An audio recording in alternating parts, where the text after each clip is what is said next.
Good morning and welcome to All Souls. My name is Galen Gingrich. In the chancel with me this morning is Pamela Patton, our Director of Pastoral Ministries. This is a bittersweet occasion in more than one way. Today is a spectacularly beautiful Earth Day that we celebrate and commemorate on a planet very much in peril. And we are here to celebrate the life of Dick Leonard, whose spirit and joie de vivre very much animated life for all of us, but whose presence among us is now gone. We miss him, and we will celebrate and commemorate him to a fare thee well today. I ask you to please silence your electronic devices and prepare to hear the introit.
We have gathered here on this Earth Day morning, each one of us, to be part of a brief service of love and remembrance for the Reverend Richard Leonard. We gather to try in some way to make peace with the spirit of life and with ourselves as we acknowledge Dick's death. We gather here, yet each of us comes in our own way, bearing the needs and desires of our own hearts.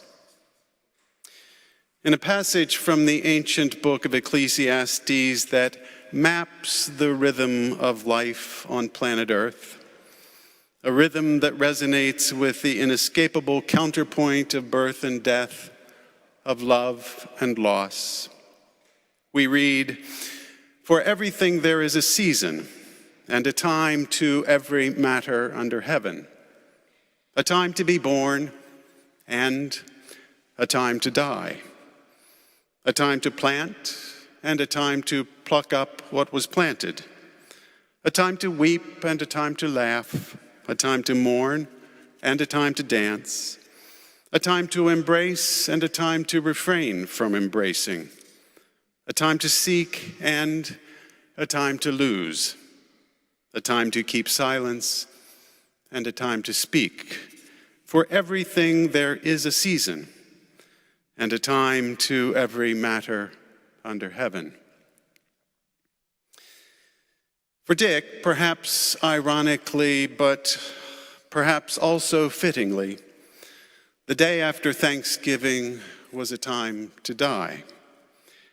Dick practiced gratitude more fully and more extravagantly than almost anyone I know. For us, today is a time to mourn, perhaps a time to weep. We are here because we loved Dick, or because we care deeply about those who loved him and knew him well. A candle of the Spirit has gone from us, and we here are poorer by the loss of a life whose place in our hearts was secure. We know that wise people accept the death of those they love. Wise people also recognize that death will sometime, maybe sooner, maybe later, come to us as well. But in these moments, we find it hard to imagine this extraordinary life put away. And neither our words nor Dick's uncharacteristic silence will reconcile us soon to it. Dick had achieved nearly legendary stature in my mind before I ever met him. I learned about Dick from Forest Church, my predecessor as senior minister of All Souls, with whom Dick had worked for many years before I came to All Souls 30 years ago as an assistant minister. Forrest told me that Dick could play chess at the grandmaster level and had once played the reigning world champion in an exhibition match. He told me Dick was an accomplished violinist and pianist. He told me Dick could solve any Rubik's Cube puzzle in less than 3 minutes, and had accumulated what was probably the largest collection of Rubik's Cubes in the world to stay in practice. He told me that Dick had married several thousand couples, many from Japan, including some famous couples whose names I would know, and that Dick would send each couple an annual wedding anniversary card, timed to arrive on the precise day of their anniversary, no matter where in the world they lived. Forrest also told me that Dick had marched with Dr. Martin Luther King Jr.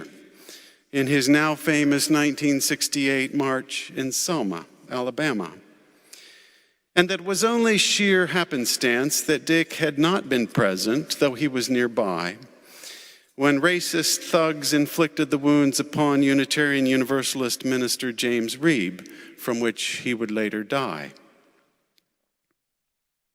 We're most fortunate that Dick was at Selma to bear witness to this monumental point of fulcrum in the civil rights struggle in America.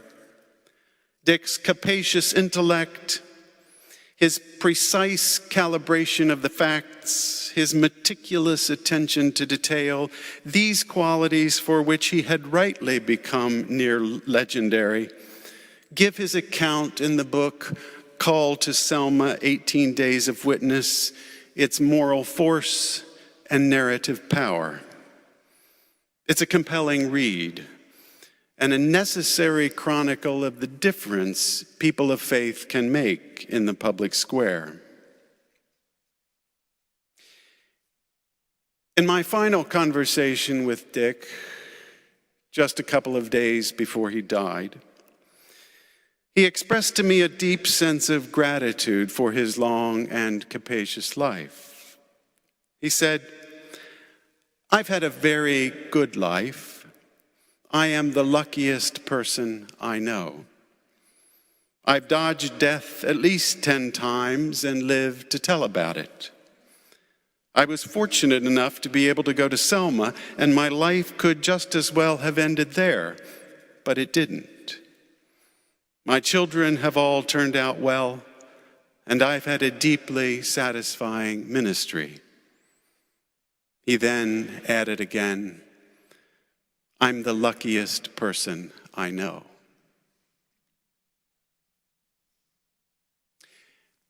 We have all been exceedingly fortunate to have Dick among us for these many years. His deep commitment to equity and justice helped set our moral compass, and his irresistible enthusiasm lifted our spirits. In every way, he was one of the best of us. He was a boon companion and a steadfast friend. And so, even as we gather here to commemorate his death, we are inspired first and foremost by the spirit of his life. The spirit of creativity, the spirit of camaraderie, the spirit of love. So be it. Let this hour be love's hour, and these simple rites love's confessional. For it is love's tribute we come to offer here today. Please join me in a spirit of meditation and prayer. Spirit of life, we pause in this sacred hour to express our gratitude for life's many gifts, and for the opportunity we had to share our lives with this loving, kind, and generous fellow traveler. In this time of remembrance and grief, let any feelings of guilt that may remain, any memories of cross-words said or tender things left unsaid, be forgiven us, even as Dick would forgive us now. Let the memories of times of health and happiness and joy remain in our hearts and grow. And let us take comfort in remembering the good and true and beautiful things in this life that has come to an end. May we have in these moments a profound awareness of our need for one another. Make our compassion deeper, our sympathy wider. Let our sorrow teach us to be gentle. Let our grief and our gratitude be freely spoken among us, and may the peace into which Dick has entered be in our hearts as we remember him this day and in the days to come. In the name of all who have been true and faithful in spirit, we pray these things. Amen.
Next comes a time of tribute.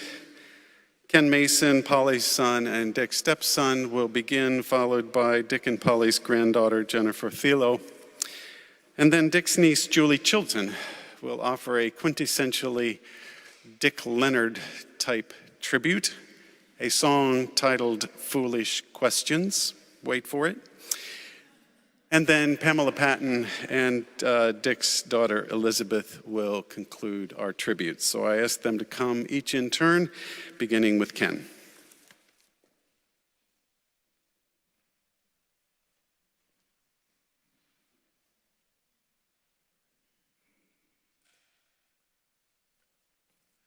Good morning. Hard act to follow. You covered some of the things about Dick that I was going to say, but when I first met Dick, I didn't have any idea what I was encountering, but over the years I grew to find him to be a most unique and fascinating and entertaining personality. When he married my mother, we not only gained Dick, but we also gained an extended family of his daughters, Suzanne and Elizabeth, and also his sister, Louise, who was a personality of her own, and her husband, and Matt and Jeff, their families. And so we expanded our family considerably in the process. During Dick's years in our family, he became extremely important to all of us. He performed marriage ceremonies for many of us, some of us more than once. He dedicated the little ones. He even did a couple of funerals. During his time with us, he was always a source of advice, inspiration, and even the occasional loan. During the time that he was with us, we got to know many of his qualities and even some of his quirks. One of those qualities, as Galen mentioned, was humanitarianism. He did the March in Selma with Martin Luther King. And throughout his lifetime, he was always a proponent for the less fortunate among us in every way. He was a musician. Actually, his career started at Eastman College, but then he transferred to Yale. And although he was no longer a music major, he could play almost any instrument you could hand him. That was astonishing. I mean, he was a pianist and a violin player and a brass player, and even to the point where at one point there was a tuba concert in Rockefeller Center in the skating rink with about, I think, 100 tubas, and they put on, loosely speaking, it was a concert. No Grammy Awards were awarded, I don't believe. But it was kind of a bizarre experience to watch Dick playing a tuba. He could even play a kazoo. Later on, he started a project called Project 142 in the apartment, where he had starting musicians come and perform in his apartment. Basically took his living room, dining room, converted into a performance space. And on I think about at least a monthly basis, he had performances there. And that project still persists. Other people have taken it over now. But he was a dedicated musician. And dedication and perfectionism is something that he espoused in every activity. Even, as we said, the Rubik's Cube. He didn't just learn how to do a Rubik's Cube, he learned how to do it faster than anybody. Chess. He, as many of you know, I'm sure he was a dedicated chess player. And he even tied, as you were mentioning, that match he had with, I think it was Boris Spassky, and he tied it. It was a simultaneous match, and he was pretty proud of that. Over his lifetime, he taught hundreds and possibly thousands of people how to play chess from all age groups, from my 5-year-old grandson, his great-grandson, to like octogenarians in the nursing home where he ended up his career. He started a chess club and was teaching these older people how to play chess. He was a consummate showman and entertainer. He did like to be in the spotlight. And with a little bit of encouragement, he would perform. If you asked him something about the Music Man, next thing you know, he'd break into song and he would do the entire repertoire of Trouble Right Here in River City, word for word to the end. It was hard to stop him. We used to have family reunions every Labor Day weekend in Ocean City, New Jersey. And one of the requirements that Dick had was that we all had to perform a talent at the annual evening talent show. And it didn't matter what it was, but you had to do something. Well, some of us didn't put much time into this. In fact, we'd cobble something together, kind of half-baked thing on the beach the afternoon before the event. But Dick and Polly, they would really go all hammer and tongs at this, and they would show up with costumes and props, and they blew us all away.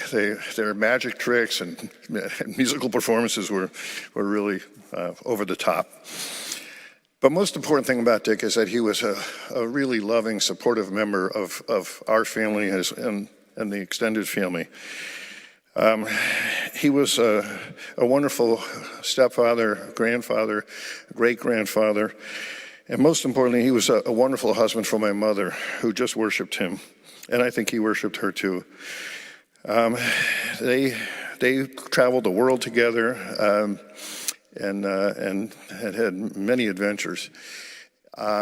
Towards the end, my mother became difficult during her declining years, and Dick was a saint who took every step needed to take care of her and kept her under the best possible treatment he could do. Now, I will finish by saying, as I say, Dick loved the spotlight. He would have loved this.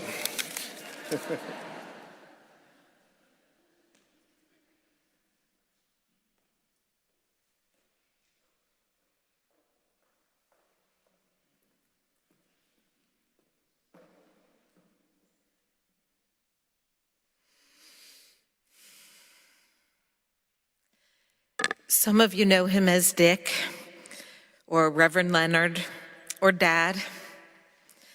We affectionately call him the Patriarch, or the Big L. But to me, he is Grandpa. His obituary is impressive and full of achievements. He was accomplished and brilliant, yet I feel his death as a huge loss for reasons quite apart from all that. As a little girl, I was lucky to have 3 grandfathers, and I thought of Grandpa Leonard as the one with the beard. He let us touch it and would waggle it at us, making funny faces. I enjoyed this more than his failed attempts to teach me chess or solve a Rubik's Cube. I loved to visit my grandparents in New York City and remember him walking ahead of us through the city streets, creating a wake through the crowds with his long, confident strides. He'd pause at the curb for us to almost catch up before forging ahead. I was impressed not by his intellect or many degrees, but by his ability to finish not only his entire meal, appetizer through dessert, but also to polish off leftovers on anyone else's plate. Would you care for the rest of my shrimp? Have the rest of my cheesecake, we would say, and pass our plates to him. Only if you're very sure, he would demur, politely, before eating it with gusto. Oh, chocolate cake too? I couldn't possibly, but he would wiggle his bushy eyebrows and reach for it. I was fascinated by my grandparents' apartment. Snoopy, hanging beads in the kitchen doorway, and Rubik's Cubes gave a 1970s vibe to their otherwise refined decor.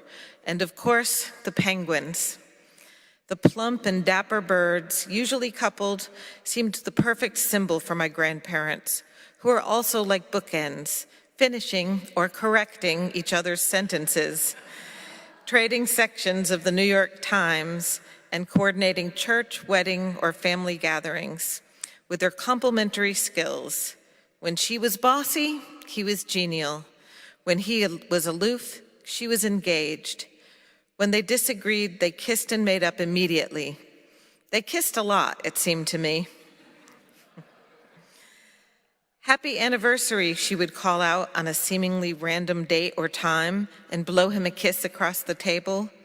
Sometimes he would check his watch and suddenly kiss her. Happy anniversary, he would say, proud to have been the first to notice the time. They celebrated the day they met, the hour of their first kiss, the moment they said their vows. I lost track of the milestones, but it was clear that they did not take their second marriage for granted. They cherished each other. For many grandparents, a visit from grandchildren helps to break up the monotony of a diminished social life. My grandfather, however, had to find a place for us on his busy calendar and pencil us onto his pocket index card. In order to see their combined and extended family at least once a year, they organized and generously provided annual Ocean City Beach reunions. Grandpa especially looked forward to his talent show. He regaled us with songs, limericks, magic tricks, poems, and performances on various musical instruments. I recall some of us griping about our optional, yet vigorously encouraged participation in these spectacles. I later came to realize that our family variety of shows allowed me to get to know my various cousins and aunts from all over the country and world. Suzanne performed her yoga poses, Louise revealed remarkable comic timing, and our children discovered bravery and confidence. Jeff and Susan made us hold our sides laughing while marveling at their performance talent. As we gathered in hotel rooms to rapidly rehearse a thrown-together skit or song, we laughed and connected in new ways. We all learned that no matter how unpolished our offering might be, it was warmly and enthusiastic received by our entire extended family. When my grandmother's magic trick went unexpectedly wrong, it became comic legend. While my grandfather did relish his own moment in the spotlight, he was the most generous audience member for each and every one of the family. He seemed to be most comfortable performing as a minister, musician, or consummate host. As someone most at ease when I have a defined role, I wonder if his gregarious confidence was also his armor, protecting his more tender side. Despite his public declarations of love for his wife, he did not often share unguarded feelings. As an adult, I had the chance to have conversations with him about serious topics, yet his ebullient persona always seemed to reemerge just before we landed in vulnerable territory. Yet we have experienced together some of the great losses of our lives, my grandmother and my mother, and we have grappled with complex emotions. I remember when I gently educated him about options to support Polly with her care, that he declared with conviction that he and Polly would not be parted. I was also there when he broke down, heartbroken, when he realized he couldn't do it alone. When my sisters and I said goodbye to my mother, he was there for us in every way possible, hosting us in his apartment 15V, taking us to dinner, and laughing with us late into the night, the way you do when you're grieving the impossible.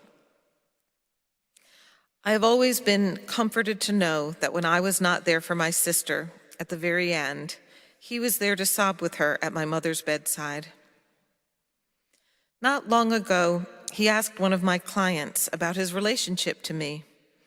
He began to describe how he married my grandmother, something he often did, striving for accuracy or assuring a protective distance, possibly. I interrupted him.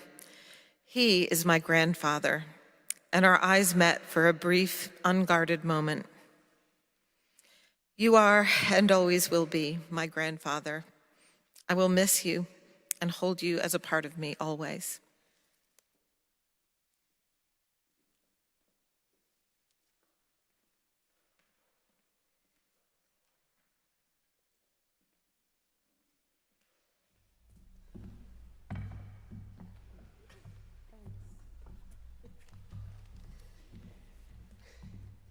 So, what I remember most about my Uncle Dick is the music. When we were children, My mother and father would take us to the apartment in New York, and we'd visit my cousins, Suzanne and Elizabeth. And there'd always be a sumptuous meal, and then Uncle Dick would play whatever instrument he had picked up that month to learn. I never knew he was any kind of classical musician because he always played funny songs. And one we always asked him for, and that I will forever identify him with, was called Foolish Questions. And he used to try to get you to say the question, because these are the kind of dumb questions people ask when they already know the answer. And there are some suggested ways you could answer the person if you were feeling a little naughty. I have this cheat sheet, but I sure hope I don't need it, so I'll pretend I don't. You hear a foolish question, and perhaps you'll wonder why. The fool is sure to ask you and expect the same reply. Now when you take your girl a box of candy after tea, you notice how she grabs a piece and asks, "Is this for me?" Foolish question. You answer if you can, "No, this is for your father, or for John, the hired man. I thought I'd let you see it, now I'll take it all away." Now there's a foolish question that you hear most every day. Early in the morning, there's a fool around the place who sees you take your shaving brush and lather up your face. And as you give that razor a preliminary wave, the fool is sure to say to you, "Hey, are you gonna shave?" Foolish question. You answer him, "I hope. No, I am not prepared to shave, but I like the taste of soap. And so I take my shaving brush and lather up this way." Now there's a foolish question that you hear most every day. And when you've been away from home for several days or weeks, what will your friend first say to you the first time he greets? He'll rush right up behind you and he'll slap you with a crack, and he'll nearly knock you over as he hollers, "Are you back?" Foolish question. You answer him in kind, "No, I am in Europe, and I'm boating on the Rhine. I'm traveling in Asia, and I won't be home till May." Now there's a foolish question that you hear most every day. All of you have met the man who stops you on your way. He asks you where you're going, and he listens as you say, "I'm going to the funeral of dear old brother Ned." And when you're done, the fool will ask, "Why, is he dead?" Foolish question. You might as well reply, "No, he thought he'd have his funeral first, and after that he'd die. Brother Ned was so original, he wanted it that way." Now there's a foolish question that you hear most every day. And when the elevator boy forgets to close the doors, and you go tumbling down that shaft past 27 floors, and when you hit the bottom and are lying there inert, some fool will surely say to you, "Hey, mister, are you hurt?" Foolish question. Your dying words, I know. "No, I was in a hurry, and this darn thing was too slow, and so I thought to save some time by coming down this way." Now there's a foolish question that you hear most every day.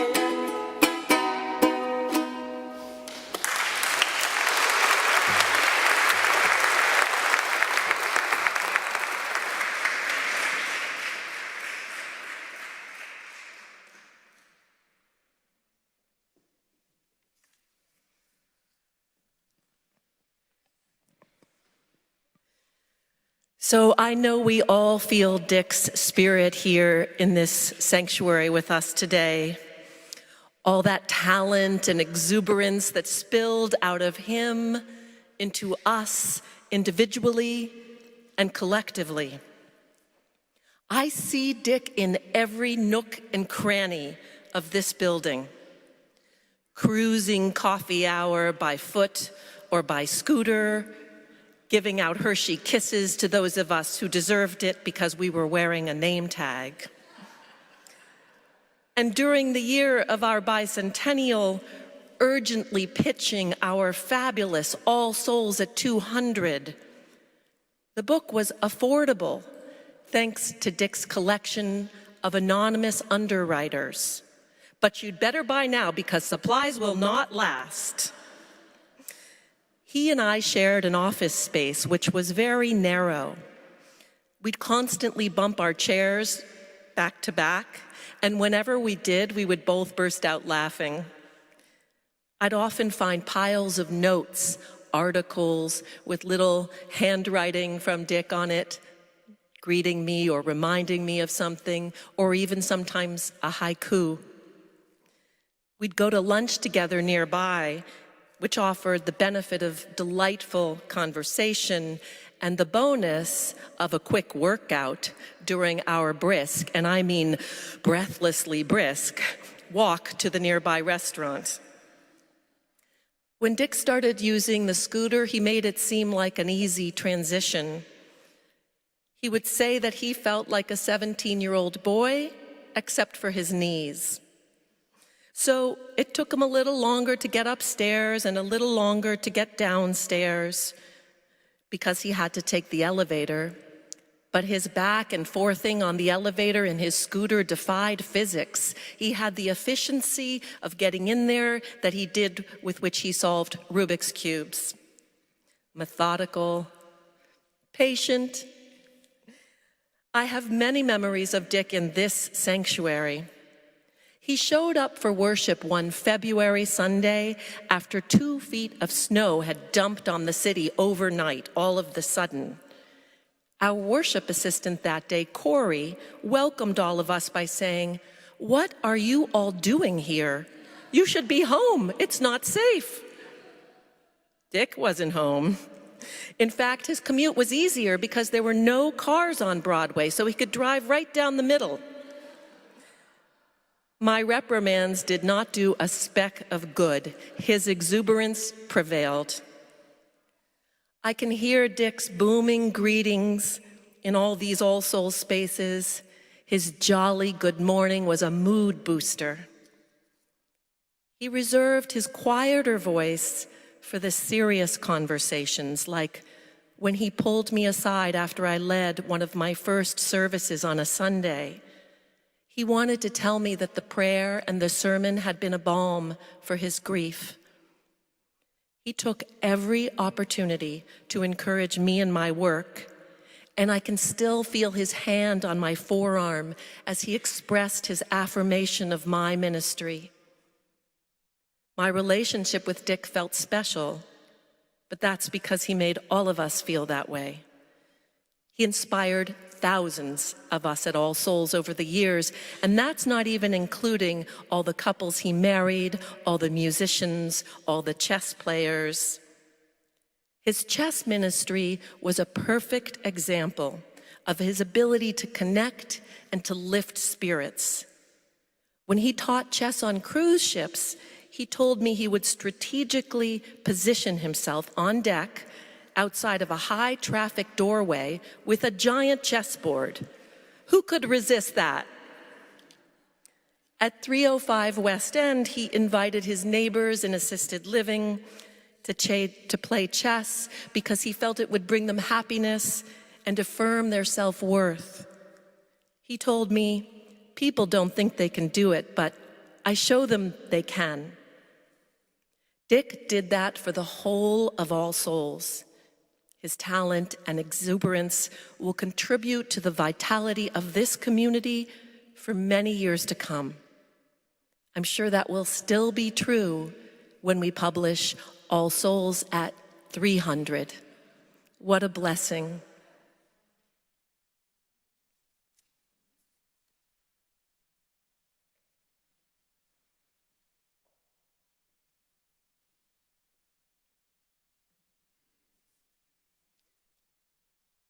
Thank you to this wonderful church, this beautiful choir, the breathtaking music, and all of you who are here today.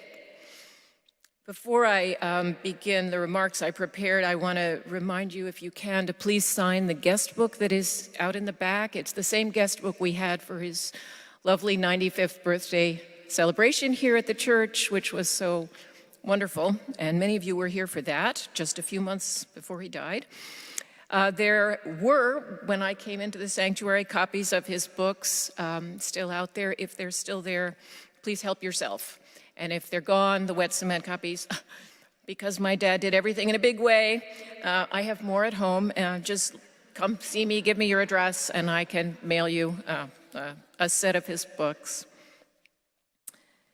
I want to begin by reading a poem that my sister Suzanne sent. She lives far away and was unable to come today, but she's a magnificent poet. I'm hoping I can get through it.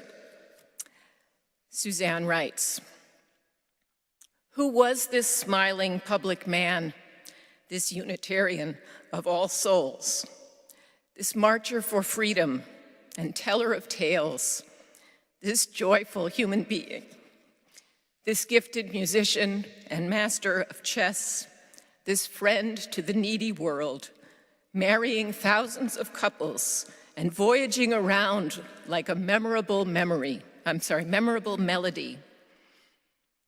My father was a song, a long, strong, and soaring song of self, seemingly repeated endlessly, so in love with life and love and the world, like the leaves of grass, like the blue of the sky, full to bursting with possibility, still warm and strong and glowing bright, even as his physical body failed. My father was a wave, a great wave, rising, glittering, and curling, then bending under his own weight, foaming and ebbing back into the sea that receives us all. Still now, how still, that marvelous voice that called on us all to do our best, yet still resounding in memory, sounding and resounding like the sea." Many thanks to my sister and the other family members and friends who are giving testimonials today. And this is what I have to say. This is my dad's shirt, by the way. If you think I didn't dress up for the occasion, to me, I'm very dressed up. My dad was a good dad and a good stepdad. He was a wonderful husband to my stepmother, Polly. He was a loving and fun grandfather for my two wonderful sons, for all his grandchildren and great-grandchildren and extended family members. Like so many of us, he improved with age. My dad was a kind and gracious man, affable, generous, eager that no one should ever feel or be excluded or demeaned. My dad loved to make people laugh, a quality that he manifested right up to the final hours of his life. Shortly before he died, in a moment of brief lucidity in the midst of so much discomfort and pain, he commented that he was ready to go and be with his ancestors. "Which of your ancestors are you expecting to see?" I asked him. "Well, Great Aunt Helen," he replied. "Are you looking forward to seeing Great Aunt Helen?" I prodded somberly. And after a long pause, he replied, "Not particularly." I thought that was pretty good for someone who was, watching the door on the way out. My dad was an ardent and lifelong advocate of social, economic, and racial justice for all people. So deeply proud and grateful to have had the opportunity to march with Dr. Martin Luther King Jr. in Selma in 1965. And he was a man of profound and contagious curiosity who always loved to meet new people, travel to new places, learn new things, eat new foods, unless they included beets. He loved life and being alive and feeling joy and giving joy to others. For the last several years, as my dad's health slowly but inexorably declined, and especially after Polly died in 2016.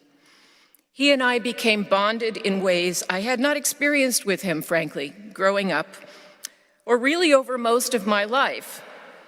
I made countless visits from my home in Maine to New York City to help him with one thing or another, and then finally in 2020, spent weeks and weeks, it seemed like longer than that, helping him move out of his apartment, the apartment he shared with Polly for 50 years, near Lincoln Center, and into assisted living.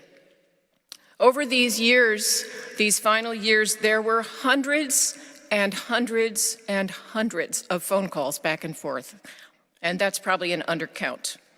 They started early in the morning with his morning report, as he called it, where he would tell me how he'd done overnight, and continuing on and off throughout the day. Many of our conversations were completely trivial in nature. Most of them were quite short, but many were important and memorable, as when he called to convey his great delight and relief about Joe Biden's election in 2020. Or when he called to let me know that he'd beaten one of his more talented chess companions again. Alex, are you here?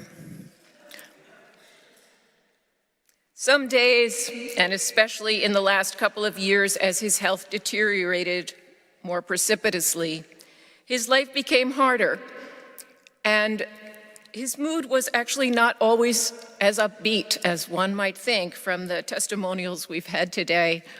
His public face was always very cheerful, but he struggled, and I found some of our phone calls and interactions in those final months especially, and the weight of his growing needs, exhausting. I know I grumbled more than once, probably mostly to my sons, about him holding on to me too tightly, like I was the last bit of flotsam in the sea that he could cling to safely so he wouldn't drown. And then, as he was beginning the final leg of his life journey, and it was clear that he would soon be gone, it suddenly dawned on me that while he had been holding on to me so tightly, I was holding on to him too. It came as a surprise. I don't know why it surprised me so much, but it did, and I will never forget it. I am very grateful that he is at peace. I miss him, but I would not wish him back in the way that he felt in those final weeks. He was very ready to go. May we all be so ready to go when the time comes. I do hope Great Aunt Helen left him alone when he got to the other side. And I am certain that when his ashes and those of his beloved Polly are united, as they actually are here in the sanctuary together, in the months ahead, we will unite them and disperse them and return them to the earth. I know that when that happens, whatever grows out of the ground where they land, or whatever emerges from the sea where they go, will be beautiful and colorful and durable and nourishing. Thank you.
we're bound away.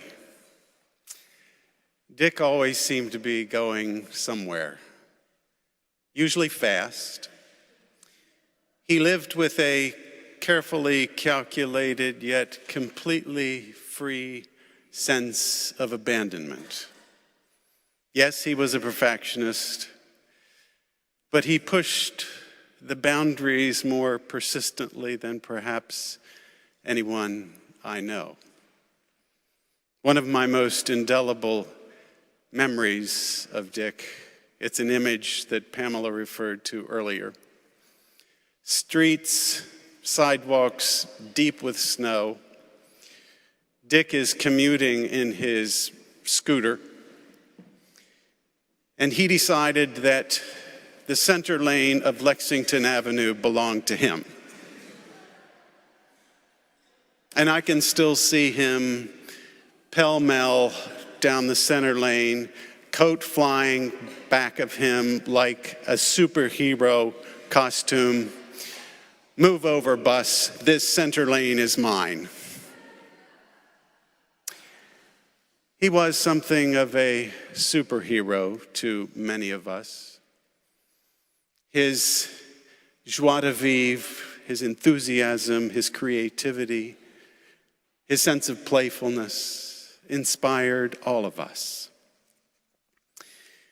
And now he is no longer here in person to inspire us in that way, but his spirit remains among us, and our memories will continue to inspire us. Rest in peace, Dick Leonard.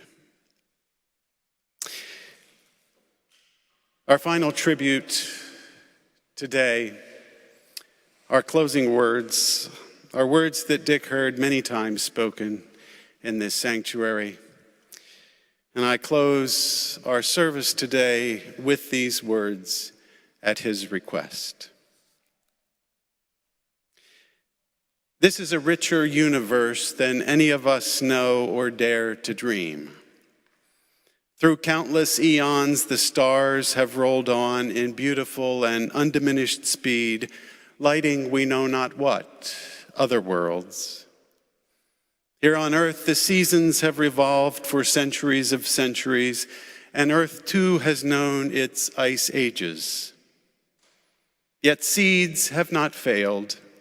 Life has survived richer for all that is past, and winter ever yields to spring its priceless wealth of herb and flower. Loveliest of all earth's flowers is the undying spirit of humanity. It may be that beyond the visible world there lies a still vaster, unseen world.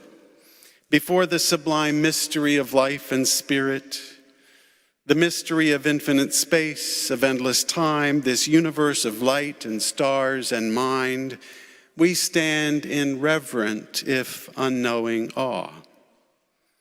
This much we do know. We are at least one phase of the immortality of life, of life's longing for itself. Like flowers on the river's edge, we bud and bloom, unfold our season of usefulness and beauty, and then scatter our treasures to the wind and bequeath our promise to the future. Meanwhile, the mighty stream of life flows on to infinite new beginnings, rich and increasing of beauty and joy and love. In this stream, we too flow on, not lost, but each of us somehow, some way, somewhere, someday, eternally significant. For this I know, the Spirit never does betray the one who trusts it. In this mysterious, this infinite universe, nothing beautiful or worthwhile is ever finally impossible.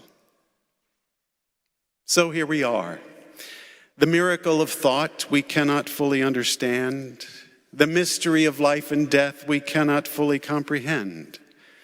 This chaos, this cosmos has never been explained. The secret of the future has never yet been told.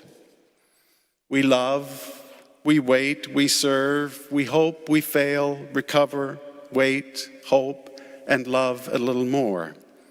The more we love, the more we risk to lose and stand to fear.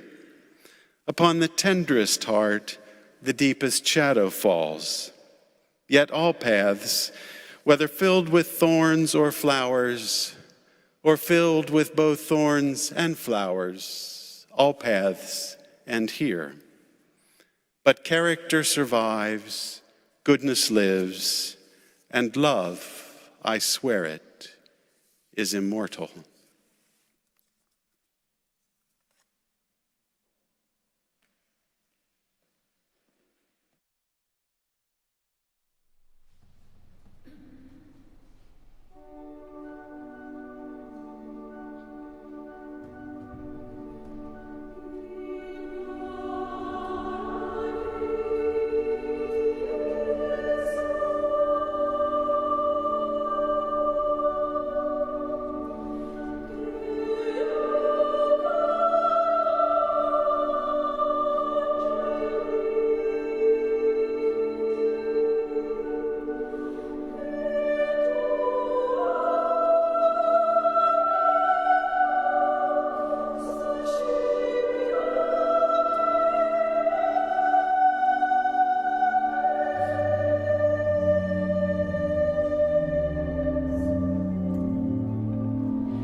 I ask you to please remain seated after the benediction for the postlude, and then please join Dick's family in the garden after the service for a reception to celebrate Dick and to share more memories of his life and his continuing presence among us.